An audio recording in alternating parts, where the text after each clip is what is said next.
अल्लाह, खाक पड़े मेरी जवानी पर। हूर पास में खड़ी है और जनाब आंखों में फूंक नहीं लगाए ईंट पत्थर देख रहे हैं। क्या प्रॉब्लम है? एक हो तो बताऊं। आज 30 सितंबर है और तूने कहा था 2 अक्टूबर को हम शादी करेंगे। 48 घंटे बचे हैं और तूने न काजी से बात की है, न हॉल बुक करवाया है, न कपड़े खरीदे हैं, न गहने बनवाए हैं। मुझे तो लगता तेरा इरादा ही बदल गया। इल्जाम तब देना जब तौहीद का वादा अधूरा रह जाए। मुझे भरोसा है राजना।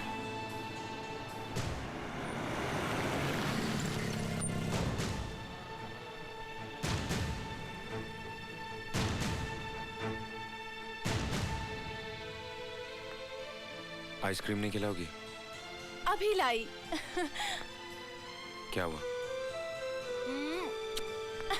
इंफॉर्मेशन के मुताबिक उसे यहीं कहीं होना चाहिए। होना तो चाहिए लेकिन और जल्दी कर, जल्दी कर, जल्दी।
बेटे, जब तू आएगा और पहली बार मुझसे माँ कहकर लिपट जाएगा तो कैसा होगा वो पल? कहीं खुशी से मेरी सांस ही न रुक जाए। उस मौके पर एक ही कमी रह जाएगी, तेरे पापा की।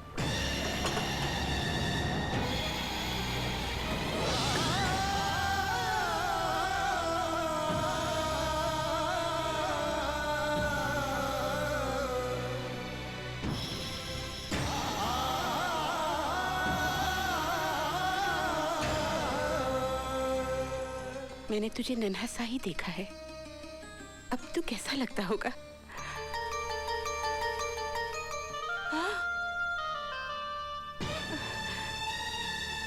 अजय, अजय बेटे, तू कब आया? मुझे कुछ पता ही नहीं चला। राजू कहाँ है? कहाँ है?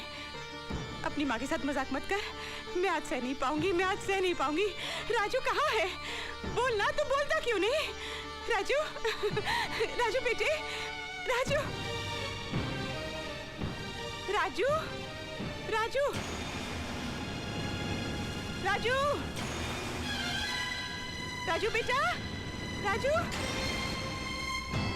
देखो मैं जानती हूँ तुमने जरूर उसे बाहर छुपा रखा है। वो भी कौन सा कम है। तुम दोनों बचपन में मुझे इसी तरह सताया करते थे। बोलना भगवान के लिए बोल, मेरा राजू कहाँ है? बोलना बोलना। राजू राजू राजू मेरे लाल, मेरा बच्चा, भगवान तेरा शुक्र है। तू कहाँ चला गया था? तू कहाँ चला गया था? मुझे छोड़कर कहाँ चला गया था? भगवान भगवान तेरा शुक्र है। माँ, क्या हो गया तुझे?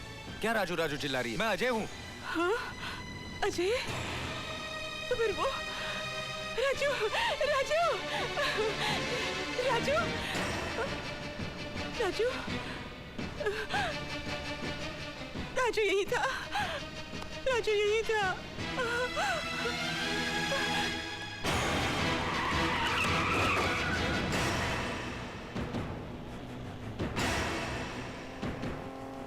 राजू राजू मेरे बच्चे रुक। मत आवाज दे। कहाँ चला गया? राजू ये मानने को तैयार ही नहीं कि मैं उसका भाई हूँ और तू उसकी माँ। ये तो क्या कह रहा है अजय?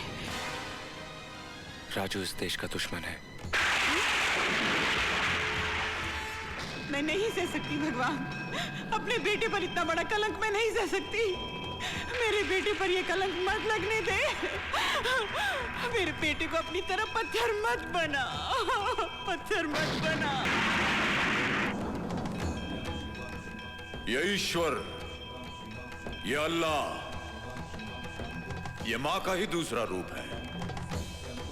ये तूफान इस बात का सबूत है कि उसका सिंहासन डोल रहा है, उसकी ममता जाग रही है। क्योंकि जब उसकी ममता जागती है तो दुनिया वालों को अमृत पिलाकर सारा जहर खुद पी जाता है।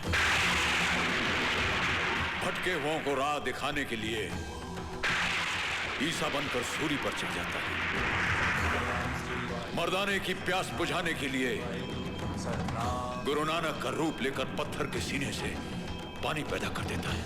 मूसा के लिए बहते दरिया को चीरकर रास्ता बना देता है।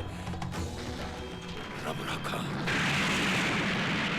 अपने बिछड़े हुए बच्चों को मिलाने के लिए ममता का ये तूफान नफरत की दीवारों को तोड़कर प्यार मोहब्बत का रास्ता बनाता हुआ मुझे साफ नजर आ रहा है। भारत हमारा दुश्मन है, भारत हमारा जानी दुश्मन है। भारत हमें तबाह और बर्बाद करने के ख्वाब देख रहा है। भारत पाकिस्तान को दुनिया के नक्शे से मिटा देना चाहता है, नेस्तो नाबूद कर देना चाहता है। बरसों से, पिछले 50 वर्षों से हम ये बेबुनियाद दहशत अपने दिलो दिमाग में बसाए बैठे हैं। हमने अपने गोदामों में अनाज कम और हथियार ज्यादा भर लिए हैं। हम ईद की तैयारियां उतने शौक से नहीं करते जितने जुनून से जंग करने के लिए आमादा रहते हैं।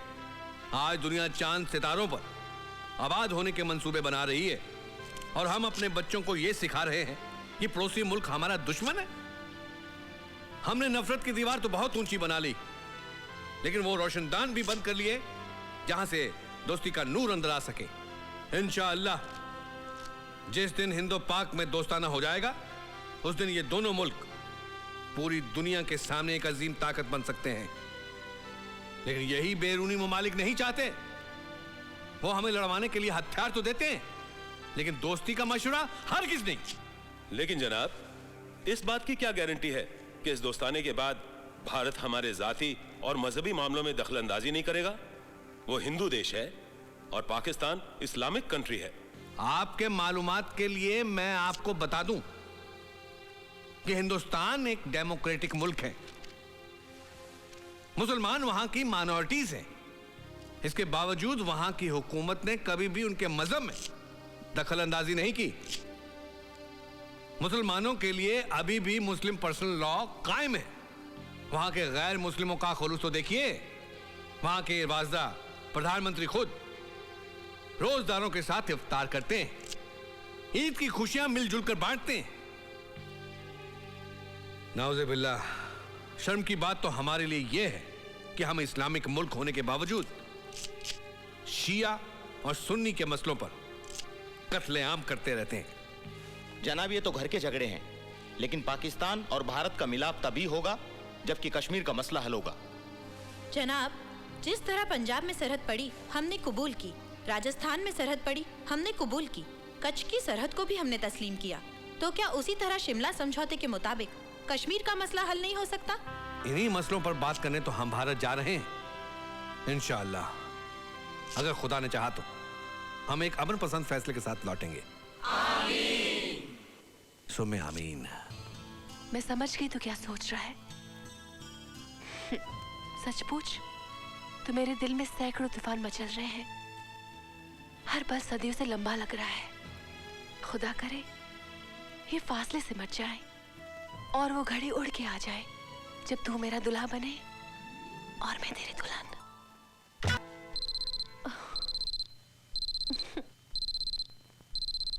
जब भी कोई अच्छा ख्वाब देखती हूँ तो सौतन बीप बीप करने लगती है। मैं भी तो देखूं सुहाग के जोड़े में कैसी लगती हो। सच बताओ।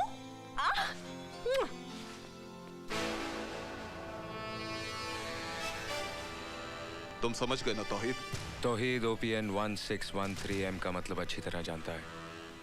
अब तक मेरे हाथों हिंदुस्तानी अफसरों का कत्ल हुआ, लेकिन अब हिंदुस्तान की सरजमी पर पाकिस्तानी वजीर आजम को मारने का सहरा भी मेरे सर पर।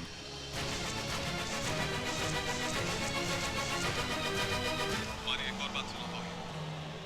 Hello hello Tauheed, hello. तुम पाकिस्तानी प्राइम मिनिस्टर का खून हिंदुस्तान में करना चाहते हो ताकि इसका इल्जाम हिंदुस्तानियों पर लगे? कैसी बेसिर पैर की बातें कर रही हो। मैं तौहीद हूँ, तुम्हारा आशिक। सिर्फ अपनी बातें करो, अपनी शादी की बातें। मैं अपनी शादी के बारे में बात करूं, चाहे मेरा होने वाला शौहर इस मुल्क की सुहागिनों को विधवा बना दे। मैं अपने घर के बारे में सोचूं, चाहे मेरा होने वाला शौहर यहाँ के मकानों को कब्र में बदल दे। मैं सुहाग की चुनरी को अपनी आंखों में लपेट लूं ताकि लाशों की ढेर नजर ना आए, इन चूड़ियों की इतना खनखना हो कि यतीम बच्चों की चीखें सुनाई न दे। यही चाहते हो ना तुम? ये क्या हो गया तुम्हें? हाथ मत लगाओ मुझे। मैंने सब अपने कानों से सुन लिया है। कौन हो तुम? कौन हो तुम? सुनना चाहती हो? मैं पाकिस्तानी तंजीम का खुफिया मेंबर हूँ। जिस होटल में तुम नाचती थी वो हमारा कंट्रोल टावर था, और जब बार हमारे मिशन का सरगना रोशन आरा, तू मेरा मकसद पूरा करने में मेरा साथ दे, मैं जिंदगी भर तेरा साथ दूंगा। सौदा नहीं, मदद। हम दोनों मुसलमान हैं, हमारा ईमान एक है, हमारा कुरान एक है। मेरा साथ दे रोशन आरा। जब कुरान और ईमान का वास्ता दे दिया तो इनकार कैसे कर सकती हूँ? लेकिन एक वादा कर। कैसा वादा? तेरे मकसद के खातिर हिंदुस्तान का एक भी मुसलमान बलि नहीं चढ़ेगा। इस मुल्क के रहने वाले हर एक मुसलमान की हिफाजत की जमानत दे, फिर मैं तेरे साथ हूँ।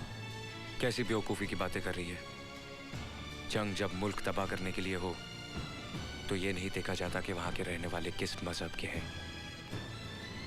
वो सिर्फ दुश्मन होते हैं। क्यों? हिंदुस्तान के मुसलमानों का कुरान अलग है और पाकिस्तान के मुसलमानों का अलग? अगर तेरी नजर में यहाँ के मुसलमान दुश्मन हैं, तो मैं तेरी दोस्त कैसे हो गई? एक दुश्मन से मदद की उम्मीद क्यों रख रहा है तू? क्योंकि मैं तेरा प्यार हूँ। नहीं, प्यार का वास्ता देके मुझसे गद्दारी की उम्मीद मत रख। मजहब की आड़ लेके सरहद की जंग मत लड़। अरे रोशन आरा बेटी है एक मुसलमान की, जिसे पहचान है अपने ईमान की। प्यार तो क्या, जान तक लुटा दूंगी। मुझे कसम है अपने हिंदुस्तान की। ये क्या कर रही हो तुम? वही जो एक हिंदुस्तानी को करना चाहिए।